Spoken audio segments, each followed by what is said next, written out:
Welcome to the Parsha Perspective. Each week, we will delve deep in a weekly Torah portion to find a practical and insightful way to enhance your daily life.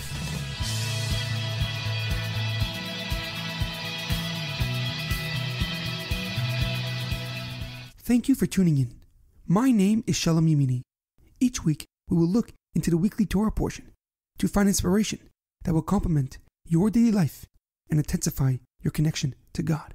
This week's Parsha Perspective is dedicated in memory of Shlomo ben Edward and Yosef ben Ze'ev Wolf. May their souls be uplifted and their memories a blessing.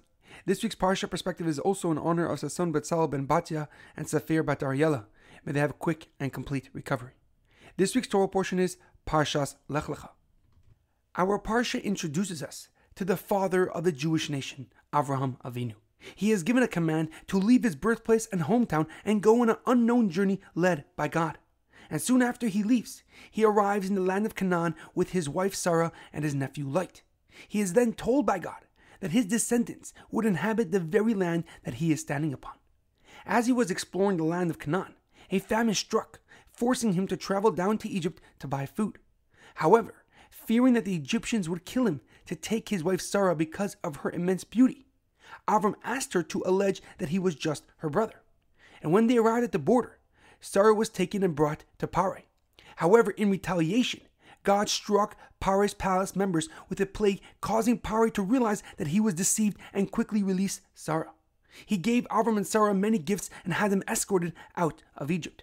The Parsha concludes with Hashem appearing to Avram at the age of 99 years old, telling him to circumcise himself to create an everlasting bond between him and Hashem. However, a question comes to mind. When Parai realized who Sarah indeed was, he quickly sent her back to Avram with many gifts to appease them. And as a result, Avram left Egypt a really wealthy man. As the Pasuk writes, Avram kaved ma'od b'mikneh b'kesef u'b'zav. And Avram was indeed very rich with cattle, silver, and gold. But why did the Torah use the word kaved, which could mean either burden or heavy, instead of the regular term for rich in Hebrew, which is asher? Furthermore, at the beginning of the Parsha, the Torah uses the word kaved when speaking about the famine. The Pasuk writes, Vahi ra'av ba'aretz vayerd Avram Mitzrayma lagur sham ki kaved hara ba'aretz. There was a famine throughout the land, and Avram went down to Egypt to live there, for the famine was extremely severe. Why does the Torah use the same word in exact opposite situations, one being the famine and one being wealth? Rashi, amongst many others, explain that the Torah uses the word kaved because Avram's possessions were extremely heavy. The word kaved has a few different translations. One is heavy and the other one is harsh and severe. And the kaved at the beginning of the Parsha means harsh and severe, for it's speaking about how bad the famine was and why Avram and his family had to make the journey down to Egypt. But the latter kaved is interpreted to mean heavy.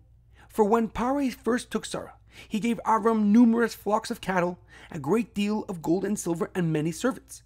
And when Parai finally realized that he was lied to and sent Sarah away, he sent her with a further batch of gifts to appease Avram. These two sets of gifts made Avram extremely wealthy, but made his possessions extremely weighty. And the Sifrono even explains that because of the amount and weight of his possessions, Avram traveled very slowly.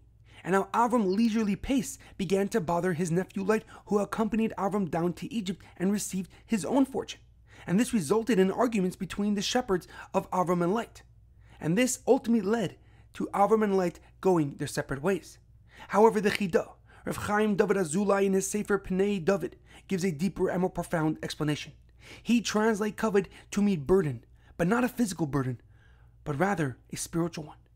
Because he explains that the reason the Torah used the word kaved is that Avram's wealth was only burdening him and straining his relationship to God.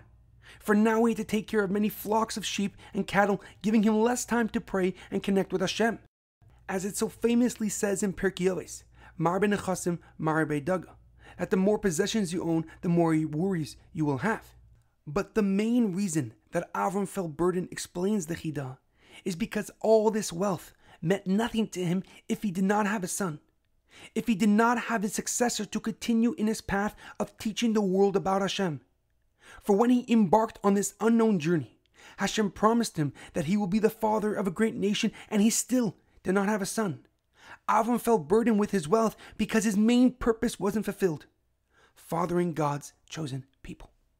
In our daily life, it is imperative that you do not put much worth and stock into materialistic things, but instead focus on bringing value to your life. To invest your time, your energy, and effort in matters that will provide you true fulfillment and satisfaction. For the high and excitement of materialistic things will always decline, forcing you to go at a greater length to feel complete once again. However, it is a never-ending cycle that does not have a happy ending.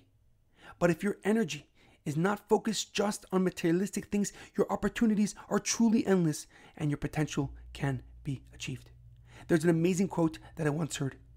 Fill your life up with experiences, not things. Have stories to tell, not stuff to show. Have a great weekend and a good Shabbos.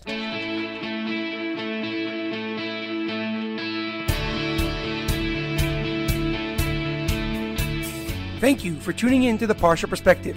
Check out our website, theparshaperspective.com. Send thoughts and comments to theparshaperspective@gmail.com. Till next time, thanks for listening.